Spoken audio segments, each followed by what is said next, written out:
உங்களுடைய நிறுவனம் உண்மையிலேயே உங்களுடைய வளர்ச்சியின் மீது அதிக அக்கறை எடுத்து தான் இந்த மாதிரியான ஒரு நிகழ்வை ஏற்படுத்தியிருக்குது. ஸோ அந்த வகையில் உங்களுடைய நிறுவனத்துடைய உயர் அதிகாரிகளுக்கு உண்மையிலேயே நீங்கள் நன்றி செலுத்தணும். ஏன் அப்படின்னா நம்மளுடைய வாழ்க்கை அப்படிங்கிறது இப்போ சார்கிட்ட பேசிகிட்டு இருக்க முன்னாடி போன ப்ரோக்ராமில் கலந்துக்கிட்டவங்க 4-5 பேர் வந்துட்டு, சார் இந்த ப்ரோக்ராம் வந்த முன்னாடி தான் நாங்கள் பணத்தை எப்படி மிச்சப்படுத்தணும், எப்படி நம்ம பாதுகாப்பு வைக்கணும் தெரிஞ்சுக்கிட்டோம் அப்படின்னு சொல்லிட்டு சார்கிட்ட பர்பஸாக தேங்க்ஸ் சொல்லிட்டு போயிருக்காங்க. அதை எங்ககிட்ட சொன்னார். ஸோ அந்த வகையில் நீங்கள் அத்தனை பேருமே உங்களுடைய உயர் அதிகாரிகளுக்கு நன்றி செலுத்தணும். ஏன்னா அவர்கள் தான் இந்த நிகழ்வை எங்களை மாதிரி ஸ்பெஷலிஸ்ட்டை வச்சு உங்களுக்கு அறிமுகப்படுத்தி வச்சு உங்கள் வாழ்க்கையில் என்ன சிக்கல் இருந்தாலும் அது மீண்டு வரணுங்கிறதாக ஏற்படுத்துகிறாங்க. ஸோ அந்த வகையில் நீங்கள் அவங்கள பாராட்டணும். பணம் அப்படிங்கிறது உங்களுடைய வாழ்க்கையினுடைய உழைப்பினுடைய மறுவடிவம் தான் இல்லையா? அந்த உழைப்பை வீண்படுத்துவது அப்படிங்கிறதும் பணத்தை வீண்படுத்துவதும் ரெண்டும் சமமான ஒன்று தான். ஓகே, சரி. இதில் ஒரு முக்கியமான விஷயம் என்னென்னா, ஒருவேளை உங்களுடைய குழந்தைகளுக்கு கல்யாண வயதாக இருந்து அல்லது மகனுக்கோ கல்யாண வயதாக இருந்துச்சுன்னா அவங்க வாழ்க்கை தரத்தை நீங்கள் ஜட்ஜ் பண்ணி பாருங்கள். நீங்கள் எல்லாம் நினச்சிக்கிறது இனிமேல் அவங்க நல்லா வாழ்ந்துக்குவாங்க அப்படிங்கிற காலகட்டம் வேறு.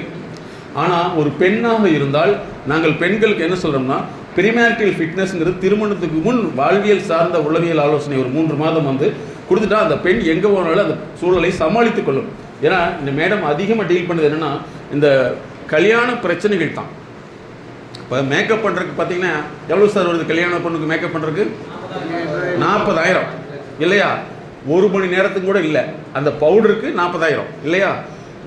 அது வாழ்க்கை முழுது இருக்குமா? இருக்கவே இருக்காது. அதே மாதிரி ஒவ்வொரு செயல்களும் பார்த்தீங்கன்னா செலவுகள் அடிப்படையில் தான் இருக்குது. ஆனால் ஒரு பெண்ணுக்கு திருமணம் வயதுக்கு கல்யாணத்துக்கு முன் அந்த வாழ்வியல் ப்ரீமேரிட்டல் ஃபிட்னஸ்ன்னு சொல்கிறோம்.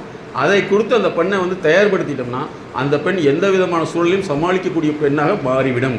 ஏன்னா நாம் வளர்த்தக்கூடிய பெண் என்பது வேறு, அந்த ஆண் வளர்ந்த சூழ்நிலை என்பது வேறு. இதற்கு இடையில் மிகப்பெரிய இடைவெளி இருக்குது. அவங்க ஃபோனில் பேசலாம், என்ன வேணாலும் பேசிக்கலாம். ஆனால் உண்மையில் பார்த்தீங்கன்னா இன்றைய சூழ்நிலையில் ஒரு மிகப்பெரிய பிரச்சனையாக இருக்குதுன்னா திருமணம் சார்ந்த பந்தங்கள் அவருக்குள்ள ஒற்றுமைங்கிறது கிடையவே கிடையாது. நான் சொல்கிறது கரெக்ட், நீ சொல்கிறது கரெக்ட் அப்படிங்கிற லெவலில் தான் அவங்களுடைய வாழ்க்கை இருந்துருக்கு. அப்போ உங்கள் வாழ்க்கையுடைய மகிழ்ச்சி என்ன?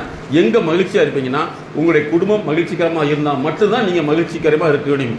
அது உண்மையா இல்லையா? இல்லையா? உங்களுடைய குடும்ப மகிழ்ச்சிங்கிறது எதை பொறுத்து? உங்களை பொறுத்தல்ல, உங்களுடைய குடும்ப நபர்கள் மகிழ்ச்சியாக இருக்கும் பொழுது தான். கொடுக்கும் மனப்பான்மை கரெக்ட், 2 தான். கொடுக்கும் மனப்பான்மை, விட்டு கொடுக்கும் மனப்பான்மை, 2மே இருந்தால் மகிழ்ச்சியாக இருக்குது. இது நம்மளுடைய காலகட்டத்தில் அது கரெக்ட். ஏன்னா நீங்கள் வறுமையை அனுபவித்து வந்தவர்கள், அப்படி தானே? உங்களுடைய வறுமை அது மிகப்பெரிய ஒரு படிப்படை கொடுத்துருக்குது. நீங்கள் உங்களுடைய உயர் அதிகாரிகிட்ட பல பேச்சுக்களையும் அல்லது திட்டுகளையும் வாங்கிட்டு சமாளித்து போயிருப்பீங்க. இன்றைக்கி ஒரு பெண்ணை திட்டுனா தாங்க முடிய மாட்டேங்குது, ஆணை திட்டுனா தாங்க முடிய மாட்டேங்குது, திட்டினா செத்து போகிறோங்கிறான். எழுதி வச்சுட்டு கரெக்ட், எழுதி வச்சு போட்டு சூசைட் பண்ணாங்க. அப்போ என்னன்னா அவர்களுக்கு தாங்கும் திறன் கிடையாது. ஆனால் நீங்கள் வெயில், மழை, பனி, காற்று, வறுமை, பசி, பட்டினி இல்லையா, வேதனை, நிராகரிப்பு, அவமானம் அத்தனையும் தாண்டி வந்திருக்கீங்க. அத்தனையும் தாண்டி வந்தது தான் அந்த பணம். அந்த பணம்ங்கிறது உங்களை சந்தோஷமாக இருக்க வச்சுட்டு ஏசியாவில் உட்கார வச்சுட்டு வரவே இல்லை. அத்தனையும் நீங்கள் பசி பட்டினுடைய ஒட்டுமொத்த வாழ்க்கையினுடைய அந்த பண உருவம் தான் உங்களுக்கு கிடைக்கிறது. அதை நீங்கள் பயன்படுத்துறதுக்கு தான் இது அமைப்பை தவிர அதை உதாசீனப்படுத்துறது உங்களுடைய உழைப்பை உதாசீனப்படுத்துறதுக்கு சமம். அதுக்காக உதவி என்பது வேறு. மேடம் ஒரு நல்ல விஷயம் சொன்னாங்க, பணத்தை வச்சு பணம் சம்பாதிக்க முடியாது, உழைப்பை வச்சு தான் பணம் சம்பாதிக்க முடியும். உண்மையா இல்லையா? உண்மைதானே? அப்போ நிறைய பேர் பணம் கொடுத்தா சம்பாதிக்க முடியுங்கிறது தவறு. உழைப்பு வச்சு தான் பணத்தை சம்பாதிக்க முடியும். நீ உழைப்பு வச்சு தான் சம்பாதிச்சிங்க இல்லையா? ஸோ இந்த விஷயத்தை நீங்கள் புரிஞ்சுக்கணும். ஸோ இனிமேல் நீங்கள் சாதனை மனிதர்களை மாறிடலாமா? மாறிடலாமல்லவா? எங்கே கூப்பிட்டால் முதல்ல வந்துடுவீங்களா? யாரை பார்த்தாலும் உடனே பேசிடுவீங்களா? அப்படி யாராவது ஒருத்தர் பேசாமல் இருந்தாங்கன்னா நீங்கள் முடிவு பண்ணிக்கணும். இவ்வளோ பிரச்சனைகள் எங்கேயாவது ஒருத்தர் மாட்டியிருப்பார், அப்போ அவங்களால பேச முடியாது அப்படின்னு நினச்சிட்டிங்கனாவே நீங்கள் மகிழ்ச்சிகரமாக இருக்க முடியும். அப்போ மகிழ்ச்சிக்கு தடைங்கிறது இதுதான். மன அழுத்தம் கிடையவே கிடையாது, வாழ்க்கை அழுத்தம் தான். மாரடைப்பு கிடையவே கிடையாது, வாழ்க்கை அடைப்பு தான். ஃபாலோ பண்ண முடியுங்களா? அதே மாதிரி பெண் குழந்தைகளாக இருந்தால் முக்கியமான ஒரு விஷயத்தை நீங்கள் சொல்லணும். இன்றைக்கி இது என்ன மாதம்? அக்டோபர் மாதம். வருஷம் அக்டோபர் மாதம் எல்லாமே அதிகமாக பொருள் விற்கிறதுக்கான ஒரு சீசனிங்கை க்ரியேட் பண்ணுவாங்க. நிறைய பேர் இந்த பிஸ்னஸில் அவங்க ஜெயிப்பாங்க. அதை பொருள் வாங்கணுங்கிற ஆசையில் இவங்க தோற்று போயிடுவாங்க. அது நடக்குதா இல்லையா? நடக்குது. அதனால் நீங்கள் உங்கள் வீட்டில் சொல்லிக் கொடுக்க வேண்டியது என்னன்னா, பணம் உழைப்பின் மூலமாக சம்பாதிக்கிறது எப்படிங்கிறத யோசிக்கணுமே தவிர, அல்லது அதற்குண்டான ஆலோசனை பெற்றுக்கொள்ளுமே தவிர, பொருளை வாங்கி சேர்த்து விற்கிறது அல்ல. அதுக்கு பேர் ஷாப்பஹாலிக்னு ஒரு நோய். ஷாப்பஹாலிக்னு ஒரு டிசீஸ் வந்துருச்சுன்னா, அந்த நோய் வந்தனுடைய அறிகுறி என்னென்னா, நிறைய பொருள் வாங்கிட்டே இருப்பாங்க. கல்யாணத்துக்கு போனால் ட்ரெஸ்ஸு, காதுகுத்துக்கு போனால் ட்ரெஸ்ஸு, வீட்டில் இருந்தால் ட்ரெஸ்ஸு, மொத்தத்தில் ட்ரெஸ்ஸுன்னு சொல்லி ஸ்ட்ரெஸ் வர வரைக்கும் பண்ணிடுவாங்க. இதெல்லாம் தேவையில்லையாங்கிறது பணம் சம்பாதித்தா மட்டும்தான் அது தெரியும். பணம் சம்பாதிக்கிறவங்களுக்கு அது தெரியவே தெரியாது. ஏன்னா யாரோ ஒருத்தர் பணத்தில் வந்து இருக்கிறாங்க. அதே மாதிரி உங்களுடைய வீட்டில் பெண் குழந்தைகள் இருந்தால் மொபைலை அதிகமாக யூஸ் பண்ணுறாங்க அப்படின்னா நிச்சயமாக அது ரொம்ப நல்லது. எதுக்குன்னா அந்த விளம்பரம் போடுறவங்களுக்கு. யாருக்கு நல்லது? விளம்பரதாரருக்கு நல்லது. இவங்களுக்கு எப்படி அது தப்பாக மாறும்னா, பல்வேறு விதமான பொருள் கிடைக்கலையே, என்னால் வாங்க முடியலையே அப்படிங்கிற கம்ப்ளைண்ட் பண்ணிகிட்டே வாழ்ந்துட்டு இருப்பாங்க. ஸோ இதை நீங்கள் புரிஞ்சுக்கிட்டிங்கன்னா அவர்களை ஆரம்பத்திலிருந்து வெளியில் கொண்டு வரணும். அதுக்கு தான் நாங்கள் டிஜிட்டல் இன்டெலிஜென்சின்னு சொல்கிறோம். நம்மளுடைய காலம், அதாவது உங்களுடைய காலங்கிறது வந்து ஒரு காசு கொடுத்து பொருள் வாங்குவீங்க. இன்னைக்கு காசு கொடுத்து பொருள் வாங்க வேண்டியதில்லை. செல்ஃபோனில் இருக்கிற நம்பரை கொடுத்து பொருள் வாங்கிக்கலாம். அந்த நம்பருக்கு நீங்கள் பணம் போடணும். அப்படி தானே இல்லையா? அதே மாதிரி இன்னொன்று முக்கியமான ஒரு விஷயம் என்னென்னா, கடன் வாங்குங்கிற ஒரு மனநிலை வந்து ஏற்படுத்திடாதீங்க. ஏன்னா எல்லா இடத்துலையும் கடன் வழங்க ஆலோசனை வழங்கப்படும் அப்படின்னு போர்டு போட்டிருப்பாங்க. ஆனால் பணம் சம்பாதிக்கிறதுக்கு ஆலோசனை வழங்கப்படுங்கிற போர்டே போட மாட்டாங்க. கரெக்டாக? எங்கேயாவது பார்த்துருக்கீங்களா? கடன் வழங்குறதுக்கு ஆலோசனை இருக்குது. கடனை கட்டலினா இப்போ அதுக்கு ஒரு பிரச்சனை இருக்குது. கடனை கட்டலினா ஆட்டோமேட்டிக்காக உங்களை அது பண்ணிடுவாங்க இல்லையா? அதுக்கடுத்து வந்து அந்த மன உளைச்சல் தான், வாழ்க்கை உளைச்சல் தான், பண உளைச்சல் தான் இவ்வளவு காரணம். அப்போ நீங்கள் இனிமேல் புரிஞ்சுக்க வேண்டியது என்னென்னா, பொருளை வாங்க ஆசைப்படுவது தவறு.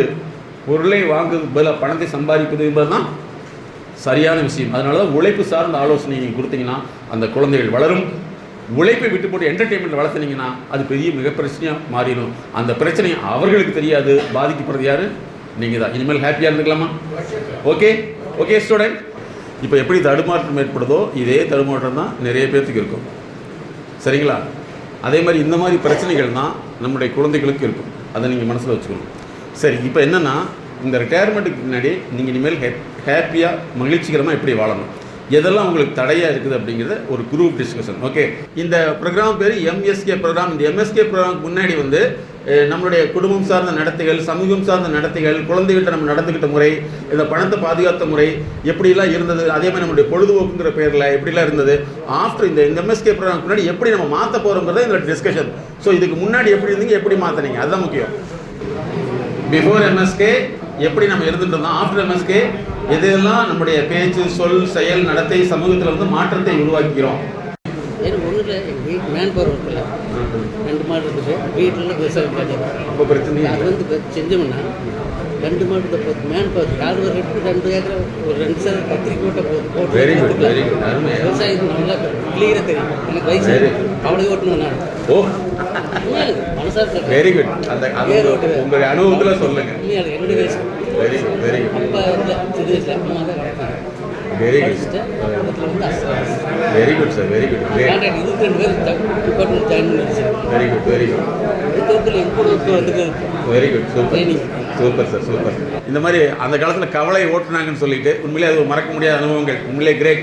சரி, இப்போ என்னென்னா, நம்மளுடைய வாழ்க்கைங்கிறது வந்து ஒரு வரலாறாக இருக்கணும். ஆனால் வரலாறு நம்ம உருவாக்க முடியலன்னு கவலைப்பட வேண்டியதில்லை.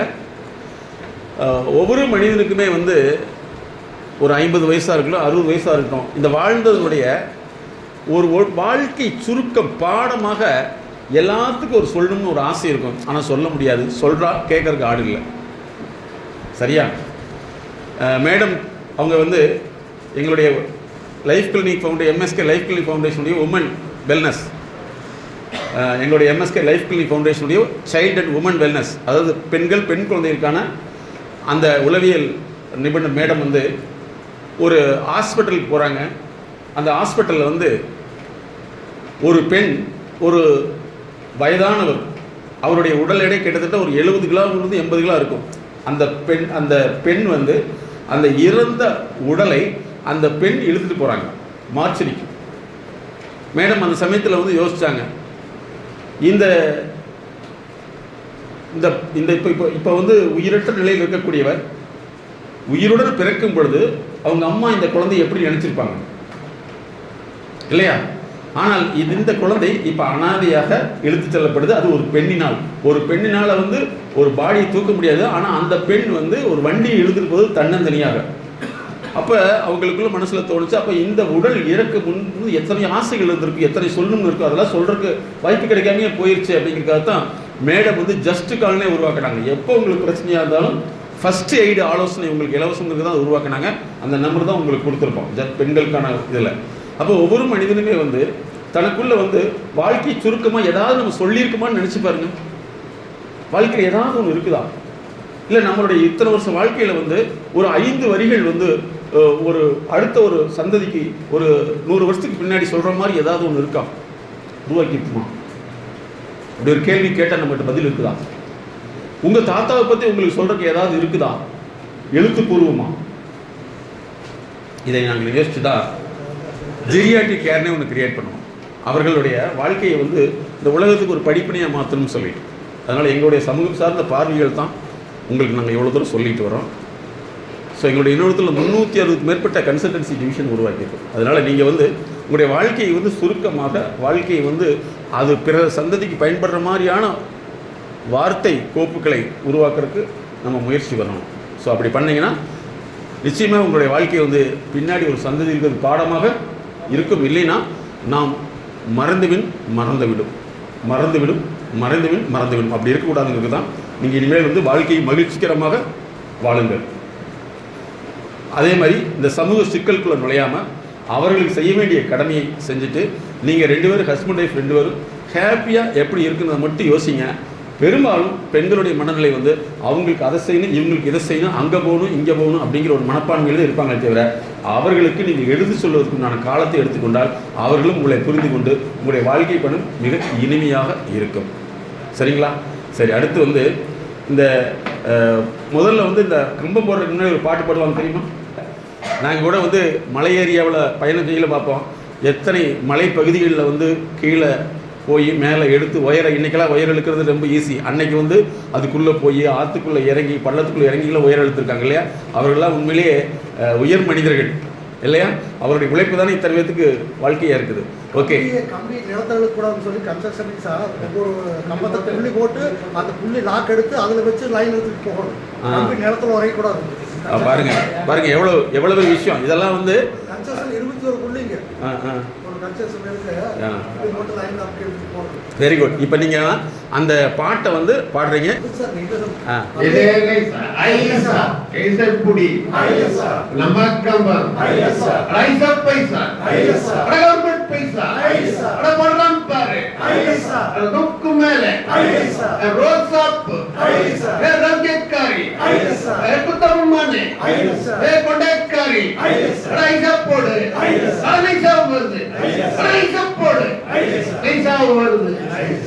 Very good. இறங்கி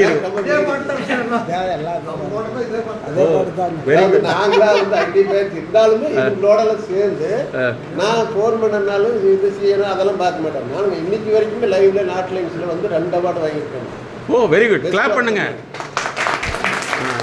400 700 live line. Very good, very good. Live லைன்லேயும் வேலை செய்வேன். இவங்களோட சேர்ந்து நான் பின்னாடி போனாலும் கம்பம் பண்ணி நானும் ஒரு கை பிடிச்சிருக்கேன். சேர்த்து கரும்பு காட்டுக்குள்ள தொட்டல் கையில் போட்டு அப்படியே கம்பம் தூக்கிட்டு போகணும். அதான் இப்படி 60 மீட்டருக்கு தூக்கிட்டு போகணும். அப்படியே அப்போ வந்து இவங்க எல்லாம் பாட்டு பாடுறது பார்த்து நானும் பாட்டு பாடி நான் கிட்டி முடியலன்னா இவங்க கிட்டி வச்சு கொண்டு போவாங்க. கிட்டி வைக்கிறதுன்னா கம்பம் ஓரளவுக்கு வந்த பின்னாடி இந்த பின்னாடி சப்போர்ட் கொடுத்துருவேன். அப்புறம் ரெஸ்ட் எடுக்கலாமா மறுபடி அந்த ஸ்பீடு போக கீழே போக மேலே போயிடுவாங்க. முட்டை நான் பெரும்பாலும் 30 அடிக்கு 8 பேர் 7 பேர். ஓகே, அந்த டைம்ல 12 பேர் இப்பதான் இதெல்லாம் வந்து. ஆனா உண்மையிலேயே வந்து 4 மென்னாவே வந்து முன்னோடியா முன்னுக்கு வரக்கூடியவர்னு அர்த்தம். அதை உண்மையிலேயே அவர் செய்யறாரு. கிரேட். காங்கிரஸ் சம்பளத்துக்கு நான் எஸ்சி அதாவது எனக்கு வந்து ஆட்லைன்ஸ்லேருந்து கோயம்புத்தூர் ஆஃபீஸில் சவுத்தில் ஆர்டர் போட்டாங்க. சர்க்கிள் டு சர்க்கிள் ஆர்டர் போட்டாங்க. நான் எஸ்சி தங்கவேல் சார் இருந்தார். ஐயா உனக்கு 15 நாளாக சும்மா உட்காந்துக்கிறேன். இங்கே ரவுண்டுக்குள்ளே ஏதாவது டிரான்ஸ்ஃபார்ம் இருந்தால் சொல்லி மெயின்டெனன்ஸ் பார்த்து தொடச்சி விட்றேன். வாங்க சம்பளத்துக்கு ஒரு ரூபாயாவது வேலை செய்கிறேன் அப்படின்னு சொல்லி சொன்னாங்க. அடுத்த நாளுக்கு நீ எங்கே இருக்கணும் அங்கே போய் இருந்துக்கான்னு சொல்லிட்டாங்க. Very good. பாருங்க, இதுதான் இந்த உழைப்பு வந்து இன்றைய தினம் இருக்குமான்னு சொல்ல முடியாது. ஆனால் நீங்களே உழைப்பின் முன்னோடிகள். ஆமாம், உழைப்பு. சார் நாங்கள் வேலை செய்யலன்னு எங்களுக்கு தூக்கம் வராதுங்க. இன்னைக்கு இவர்கிட்ட நம்ம சொன்னோம்னா கடப்பாறை எடுத்துட்டு வர சொன்னோம்னா நான் என் தோட்டத்துலேருந்து எடுத்துட்டு வருவேனுங்க. நான் வந்து பில்லூரில் ஆட்லைன் பில்லூரில் வந்து இருக்கும்போது நம்ம ஃபீல்டில் பில்லூரில் இருக்கும்போதுங்க ஒரு ட்ரிப்பிங் இல்லாமல் கோயம்புத்தூர் சர்க்கிளுக்கு தண்ணி கொடுத்துருக்குறோம். பில்லூர் வாட்டர் சர்க்கிள் அன்னைக்கு வேலை முடிஞ்ச பின்னாடி சார் அந்த ஜாமானத்தை எல்லாம் கூட ஆஃபீஸில் வச்சுட்டு தான் வீட்டுக்கு போகணும். எந்நேரமானாலும் சரி, 7 மணி ஆனாலும் 8 மணி ஆனாலும் பட்டாசு முன்னாடி வந்து பட்டாசு எடுத்து விட்டு போயிட்டு இருப்பாங்க. ஏனாங்கிலி வா இந்த புடி அப்படின்னு சொல்லி விட்டுருவோம். மலங்காட்டுக்குள்ளேங்க என்னுடைய ஜீப் பொலிரா வச்சு நான் டீசல் அடிச்சுட்டு போய் 10 பேர்த்து கூட்டிகிட்டு போய் லைன் கட்டிங் ட்ரீ கட்டிங் பண்ணணும்னா அந்த நேரத்தில் என்ன வேணும் காப்பி டீ போனது சாப்பாடு எல்லாமே கொடுத்து அந்த ஏடி கருணாமட்டி ஏடி இருந்தார், எல்லாம் சப்போர்ட் பண்ணாருங்களா. ஒரு வருஷம் ஒன்று ஆகும் ட்ரிப்பிங் கூட இல்லாமல் நான் கொடுத்தோம். Very good. பாருங்க, இதெல்லாம் வந்து உண்மையிலேயே வந்து வரலாறுகள். இதெல்லாம் வரலாறுகள். இது மலைக்காட்டு இதெல்லாம் வரக்கூடிய சந்ததிகளுக்கு இதெல்லாம் சொன்னா புரியுமானே சொல்ல முடியாது. புரியவே. ஏன்னா அப்படி ஒன்று பார்த்ததே இல்லை இல்லையா? உண்மையிலேயே உங்களை பாராட்டுகிறோம். Great great great sir. போகணும்னா 10 பாக்கெட் பிஸ்கட் எடுத்துக்குவா, சாப்பாடு சிக்கனா வேணுங்கிறது எல்லாம் சமையல் ஒரு ஆள் வச்சுட்டு இருப்பாங்க. அங்கங்கே போய் எடுத்து வந்து எல்லாம் இஷ்யூ பண்ணுவா. டயர்டு யாருக்கும் டயர்ட்னஸே தெரியாது. Very good. Very good. உட்காந்து சாப்பிடுவா, மறுபடி வந்து உங்களுடைய வாழ்க்கையை வந்து பதிவு பண்ணணும்னா எங்களுடைய நிறுவனத்தை அணுகுங்க. சின்ன சின்ன கிளிப்பிங் ஐயா சொல்கிற மாதிரிலாம் அதில் நாங்கள் வந்து வீடியோமெட்ரிக் பண்ணி நிச்சயமாக அது உலகத்துக்கு வரலாறாக பண்ணிடுவோம். கான்டாக்ட் பண்ணுங்கள் சார். இன்னொரு சம்பவம், பிரேடவுனுக்கு 3 மணிக்கு போகிறோம் அந்த இடத்துக்கு. ஆனால் சுடுகாடுங்க, அந்த இடத்துல தான் டிபி இருக்குது. அந்த சுடுகாட்லையே அந்த டிபி பக்கத்தால் உட்காந்து எந்திரிச்சு வர்றோம். 2-3 டிபி பக்கம் சுடுகாட்டில் போட்டிருக்கிறாங்க. டிபி போட அந்த சுடுகாடு ஒன்றுக்காக இடத்துல தான் போடுறதுங்க. அப்புறம் சார் அங்கேதான் பவர் இருக்குது. பாருங்க, இவர் சொல்றாரு பாருங்க, கரெக்டான அங்கதான் அப்ஜெக்ஷன் இருக்காது. இந்த படத்துக்குள்ள ஒரு கம்பம், அந்த படத்துக்குள்ள ஒரு கம்பம். பாத்தீங்களா? பணத்துக்குள்ள கம்பம், செத்தாலும் கம்பம் கொடுத்துட்டு சாப்பிடுறோம். அப்புறம் சார் அது காலையில போய் பார்த்தா ஐயோ நம்ம சுடுகாட்டில் உட்காந்து ஓசனை வருது. வந்து என்னன்னா 1 மணி ஆனா 2 மணி ஆனா 3 மணி ஆனாலும் நான் அதை பத்தி கவலைப்படுறேன். கூப்பிட்டு 1 மணி எங்களுக்கு வந்து லைன் பிரேக் ஆகும். கீழே என்ன கடை பாம்பு இருந்தாலும் பள்ளி இருந்தாலும் போட்டுக்குவோம். வேற இல்லை, ஒன்றும் இல்லை. கூலி எவ்வளவு தெரியுங்களா? நான் போனது வந்து 82வது வருஷம் கடைசி போனேன். 8 ரூபா கூலிங்க, 35 ரூபா கூலிக்கும் போது பர்மனெண்ட் ஆச்சு. 10 ரூபா, 12 ரூபா, 17 ரூபா, 19 ரூபா, 25 ரூபா, 35 ரூபா, 94. உண்மையிலே நீங்க எல்லாம் வந்து வரலாற்று நாயகர்கள். என்ன வரலாறை பதிவு பண்ண முடியல, நிச்சயமா பதிவு பண்றதுக்கு நீங்கள் சப்போர்ட், எங்களுடைய நிறுவனம் சப்போர்ட் பண்ணோம். உண்மையிலே எவ்வளவு பெரிய வாழ்க்கை பாருங்க.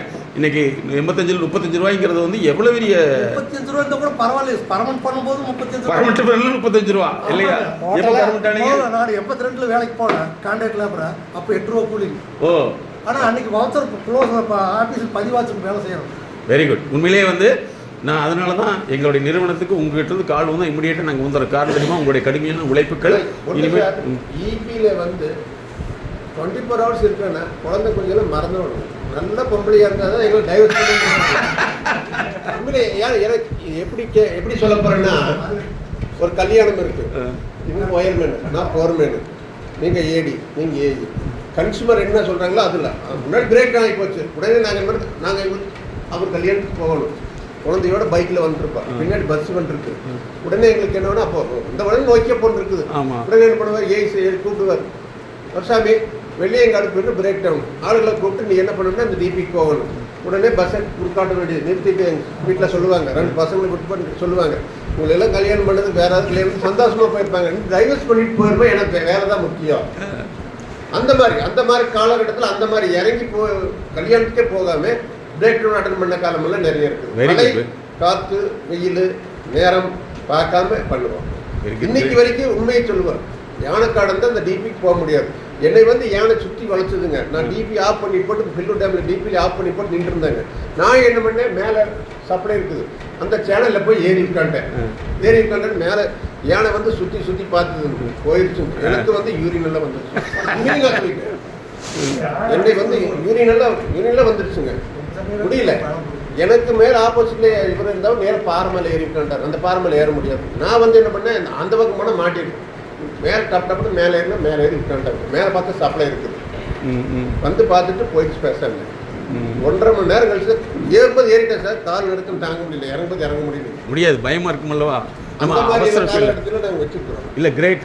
உண்மையிலே வந்து அதை தான் நான் உங்களை பாராட்டுறேன். காரணம் என்னென்னா இவ்வளவு கஷ்டப்பட்ட அந்த வாழ்க்கை வந்து இனிமேல் மகிழ்ச்சிகரமாக இருக்கும். அதுதான் முக்கியம். யானைக்காட்டுக்குள்ளே ஒத்தடிப்பாதீங்க. மணி 12-1 மணி இருக்குங்க. ஊருக்குட்டையிலேருந்து வந்துருக்குறாங்க. வந்துட்டு திடீர்னு அந்த ஆனவழி தனியாக பூந்துருச்சுங்க. வந்தவொடனே அப்படியே துமைச்சக்கை மேலே தூக்குச்சுங்க. வண்டி உள்ளே விட்டு அந்த 2 பேர் இருந்தால் வண்டி ஸ்டார்டிங்லேயே இருக்குது. யானை வந்து சைலன்சர் பக்கத்தில் கால் வச்சுக்குங்க. சூடு அடிச்சுங்க. ஒரு கத்துச்சுங்க. ஓடி போயிடுச்சுங்க. அந்த கத்தாம இருந்தே சூடு படம் வந்து நம்ம 2 பேரும் அன்றைக்கி அதான் அது பைக் உங்களை காப்பாற்றிடுச்சு. Great great great. உண்மையிலேயே பெரிய இதுதான் வரலாறு இல்லையா? உங்களுடைய ஒவ்வொரு பணி, அதாவது வேலை சார்ந்த நீங்கள் எப்படிப்பட்ட பிரச்சனைகளை சமாளிச்சிங்களோ ஒரு மிகப்பெரிய வரல. இதெல்லாம் உங்களுடைய சந்ததியில் கண்டிப்பாக சொல்லுங்கள். அப்போ தான் பணம் வந்து சும்மா வரல. யானைக்கும் கரண்ட்டுக்கும் இடையில தான் நீங்கள் வாழ்ந்துருக்கீங்க. அப்படி தானே? ஸோ அந்த வகையில் உங்களை உண்மையிலே நாங்கள் பாராட்டுறோம். ஸோ இனிமேல் வந்து இன்னும் ரொம்ப மகிழ்ச்சிகரமாக இருக்கணும். ஒரு அருமையான வார்த்தை சொன்னார், ஒரு நல்ல மனைவியால் மட்டுமே எங்களோடு வாழ முடியும், மற்ற ஒரு மாதிரி பெண்ணாக இருந்தால் அன்றைக்கே வந்து விவாகம் ரத்துன்னு நோட்டீஸ் கொடுத்துருப்பாங்கன்னு. உண்மையிலே அந்த பெண்ணோடு நீங்கள் இனிமேல் மகிழ்ச்சியாக வாழுங்க. இது வரைக்கும் இருந்த வாழ்க்கை வந்து வேறு. இது வரைக்கும் எல்லா கல்யாணத்துக்கும் நீங்கள் போகல, இப்போ கல்யாணத்துக்காக போங்க. ஆனால் அந்த கல்யாணத்தில் வந்து செலவுங்கிறத தவிர்த்துட்டு உதவிங்கிற விஷயத்துக்கு போனீங்கன்னா நிச்சயமாக உங்களுக்கு மகிழ்ச்சிகரமான வாழ்க்கையாக இருக்கும். சரி. அன்னைக்கு என்னன்னா எல்லாருக்கும் லீவ் போட்டு போயிட்டாங்க. ஃபர்ஸ்ட் செகண்ட் பார்க்குறான். கல்யாணத்துக்கு போக முடியல. என்ன பண்ண முடியும்? அதான் அடுத்த நாள் 2 நாள் கழிச்சு வந்தாரு. காய்கறி வாங்கும்போது வந்தாரு. நான் பரவாயில்ல, நான் சிம்பிளா அட்ஜஸ்ட் ஆகிருக்கேன் வந்துருக்கிறேன். 3 பேர் 2 பேர் கல்யாணத்துக்கு போயிட்டாங்க. நான் போனது ஃபர்ஸ்ட் ஷிஃப்ட்ல நான் மாட்டிக்கிட்டேன். செகண்ட் ஷிஃப்ட் ஆள் வரல. என்ன ஆள் வராம இருந்தா ரிலீவ் ஆகாதுங்க. டியூட்டி அட்டன் பண்ணியாகணும். இருந்தாகணும். ஆள் வரலன்னா வெளியே வர முடியாது. வரல. அவன் போன் பண்ணி சொல்லிட்டாங்க, நம்ம இந்த மாதிரி ஜோலி இருந்தா போறேன்னு சொல்லி. என்ன பண்ண முடியும்? ஒன்றும் பண்ண முடியாது. அப்புறம் அவரை நம்ம பாய்க்க முடியும், அவர் நம்மளை சங்கடப்படுத்த முடியும். ஆமாம், அது பண்ண முடியும். ஏன்னா அவர் உங்களை தெரிஞ்சதுனால ஓகேன்ட்டார் இல்லைங்களா? Very good. உண்மையிலேயே வந்து இதுதான் வாழ்க்கை. அப்போ இனிமேல் வந்து நீங்கள் என்ன செய்யறீங்கன்னா, இவ்வளவு வெயிலுக்கும் மழைக்கும் கஷ்டப்பட்டு அந்த சம்பாதித்த அந்த பணத்தை உங்களோடு சேர்த்து வையுங்கள். அது பின்னாடி உங்களுக்கும் மற்ற சந்தேகத்துக்கும் உங்களுக்கு பின் பயனாகட்டும். அதே சமயத்தில் வந்து தேவையற்ற செலவுகளை தவிர்த்துங்க. உங்களுடைய வாழ்க்கை ஒவ்வொரு வினாடியும் மகிழ்ச்சிகரமாக இருக்கணும் அப்படிங்கிறது தான் இந்த ஒரு நிகழ்வு. அதே மாதிரி மன அழுத்தம்ங்கிறது கிடையவே கிடையாது, வாழ்க்கை அழுத்தம். வாழ்க்கை அழுத்தம்ங்கிறது வந்து உங்களுக்கு வேறு மாதிரியாக இருக்கும், உங்களுடைய குழந்தைகளுக்கு வேறு மாதிரியாக இருக்கும், மற்றவங்க வேறு மாதிரியாக இருக்கும். அப்போ அவருடைய வாழ்க்கை அழுத்தத்தை கண்டறிந்து தான் மாற்ற முடியும். உண்மையை புரிஞ்சுட்டிங்கன்னா நீங்கள் இனிமேல் வந்து எதற்காகவும் பயப்பட மாட்டீங்க, வருத்தப்பட மாட்டீங்க, மகிழ்ச்சிகரமாக இருப்பீங்க. இனிமேல் அப்படி இருந்துக்கலாமா? ஓகே, சரி. இப்போ உங்கள் நோட் எடுத்துங்க. முதல்ல எழுதியிருப்பீங்க இல்லையா? நீங்கள் ஒவ்வொரு நாளுமே உங்களை வந்து மகிழ்ச்சிகரமாக வச்சுக்கணும். எழுத்துறதை இனிமேல் பழக்கப்படுத்துங்க. உலகத்திலே வந்து எண்ணும் எழுத்தும் கண்ணென தகங்கிறது. ரைட்டிங் அப்படிங்கிறது உங்களுடைய சார்ந்ததில்லை, எதிர்கால சந்ததியுடைய பழக்கமும் இதுதான். இன்றைய எம்எஸ்கே ப்ரோக்ராமில் என்னென்ன நீங்கள் உங்களுடைய சேஞ்ச் ஓவர் பண்ணிட்டீங்க, உங்களை எது மகிழ்ச்சிகரமாக மாற்றிட்டீங்க, எது உங்களுக்கு தடையிறதுன்னு தெரிஞ்சுக்கிட்டீங்க. நமக்கு வந்து தெரிஞ்ச விஷயத்தை எழுத்துக்கு வருதான்னு பாருங்கள், எவ்வளோ தடை இருக்குது இல்லைங்களா? இதே மாதிரி தான் இருக்கிற மாணவர்களுக்கும் இருக்குது. நம்ம அவங்க வந்து மனப்பாடம் பண்ணி எழுதிட்டாங்களே தவிர முழுசாக எழுதி முடியல அப்படிங்கிறதுக்காக தான் நாங்கள் லேர்னிங் கிளினிக்னு ஸ்டார்ட் பண்ணோம். மன அழுத்தங்கிற வாழ்க்கை அழுத்தத்தை எப்படி குறைக்கிறது என்னங்கிறது நான் வந்து வந்ததுக்கப்புறம் நீங்கள் அதை வந்து திருத்தல் யோசனை வெரி குட், வெரி குட். இல்லைன்னு சொல்லுங்கள் இருக்குதுங்க.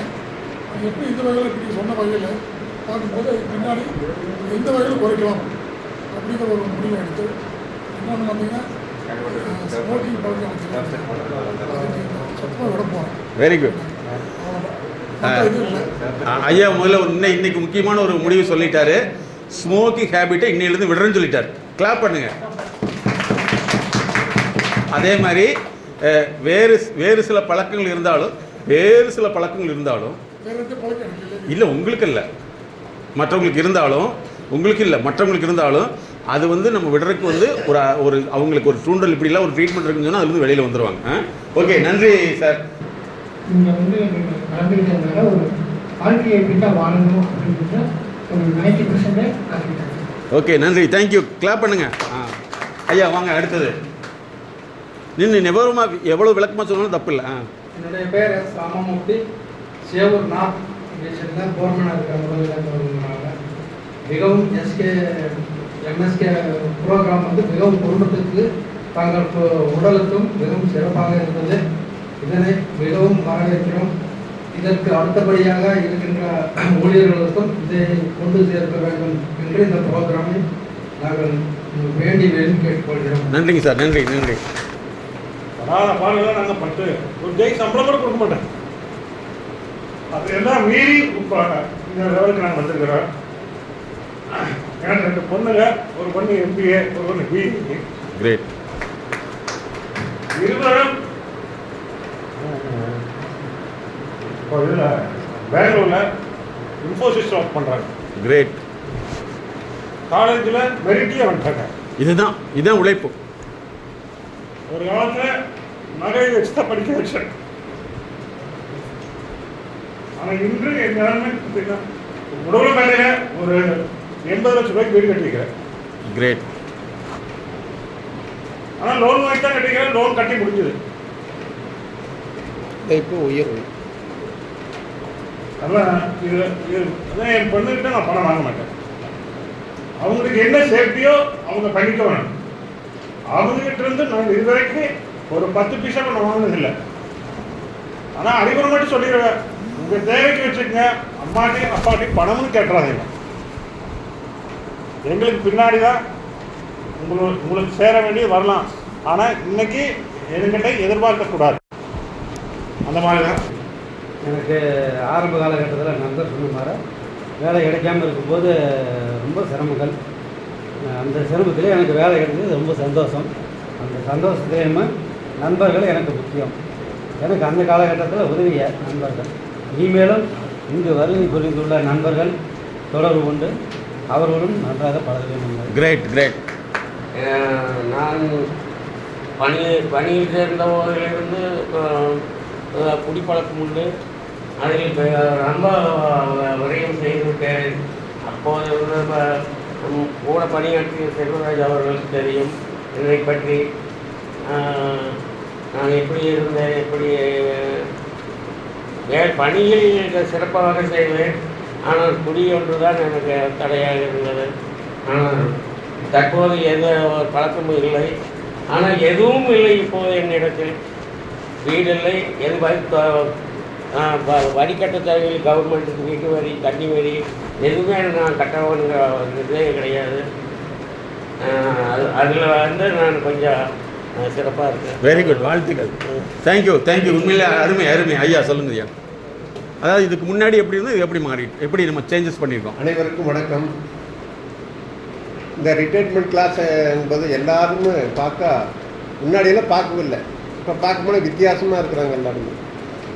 எப்படியோ இருந்தால் இப்படி இருக்கிற நம்ம ஒன்றா சேர்ந்து கூட்டு குடும்பமாக சேர்ந்து இனிமேல் இப்படி தான் இருப்போம் அப்படிங்கிற ஒரு இடத்துல ஜாயின்ட் ஆனவுடனே எல்லாத்துக்கும் ஒரு அறிவுத்திறன் கொஞ்சம் தெளிவாக தெரியும். முகத்தை பார்த்தா கொஞ்சம் தெளிவாக தெரியுது. நாங்கள் 1987 ஜாயின் பண்ண 950 ரூபா சைக்கிளில் வருவோம். இன்றைக்கி புல்லட் வச்சுக்கிறோம். 2 புல்லட்டு 2 பேருக்கு 3 புல்லட் வச்சுக்கிறோம். வசதி வாய்ப்பு வருஷத்துக்கு ஒரு சம்பளத்தில் மீறி பண்ணி வருஷத்துக்கு ஒரு டார்கெட் அச்சீவ் பண்ணி ஒவ்வொரு நிலமாக ஒவ்வொரு வீடாக ஒவ்வொரு இதாக வாங்கினோம். இல்லைன்னு சொல்கிறதில்ல. 4 பேருக்கு முன்னாடி நன்மையாக எந்த கையூட்டலும் இல்லாமல் நன்மைங்கிறதே நம்ம எதிர்பார்த்து தான் நாங்கள் செஞ்சுட்டு பண்ணிட்டு இருந்தோம். தீமைங்கிற இதுக்கு இறங்கவே மாட்டோம். என்றைக்குமே புல்லட் துறையன்னு சொன்னால் அவங்களுக்கே சொல்லுவாங்க இந்த மாதிரி இருந்தால். ஆனால் 4 பேருக்கு உதவியாக தெரிந்தோம். ஆனால் பீஸ்ஆஃப் கால் வந்தாலும் பேக் ஃபீடிங். நீங்களே வந்தாலே ஒருத்தர் வெளியிருந்து வந்தாலே எங்களை குறை சொல்ல வந்தாங்கன்னா நீங்கள் முதல்ல உட்காருங்க. முதல்ல என்ன பண்ணுறீங்க, இது பண்ணுறீங்க, ரைட் நான் சொல்லிடுறேன், நீங்கள் போங்க, இப்போவே பண்ணணுங்க. அப்போ சார் பண்ணிடுவோம், ஒன்றும் பிரச்சனை இல்லை. அந்த மாதிரி கூல் பண்ணி உட்கார வச்சு கூல் பண்ணி அனுப்பிச்சிடும். நான் அப்போயே பின்னாடி ஃபோன் பண்ணி சொல்லிடுவேன். நீங்கள் அந்த கன்சூமர்கிட்ட போய் எதுவும் பேசாதீங்க, நான் பேசிக்கிறேன், நீங்கள் பீஸ்ஆஃப் கால் அட்டன் பண்ணி பின்னாடி எனக்கு பேக் ஃபீடிங் கொடுங்க. காலையில் வந்த உடனே என்ன பண்ணீங்க, ஏது பண்ணீங்க, அந்த மாதிரி கிளாஸ் அட்டன் பண்ணி எடுத்து பேரூரில் நல்ல செக்ஷனில் நல்ல பேர் வாங்கினேன். நாங்கள் போகும்போது செக்ஷனுடைய டர்ன் ஓவர் 12 லட்ச ரூபா இருந்தது சார். நான் 2 வருஷத்துக்கு முன்னாடி வெளியே வரும்போது 19 லட்ச ரூபா சார். Very good, great great. இருந்துக்கிறோம். முன்னாடி கஷ்டப்பட்டு வேலை செஞ்சாலும் பின்னாடி பயன் இருக்குதுன்னு சொன்னோம். நாங்கள் 950 லட்சம் செலவு இன்னைக்கு 1,22,800 ரூபா பேசிக்கில் நான் இருக்கேன். டோட்டல் சம்பளம் எனக்கு 2,17 வருதுங்க. இன்னைக்கு நம்ம என்னன்னா அதை வச்சு நம்ம எப்படி பயன்படுத்தணும், என்ன பண்ணணுங்கிற நிலைமையில் நம்ம கொண்டு வந்திருக்கிறோம்.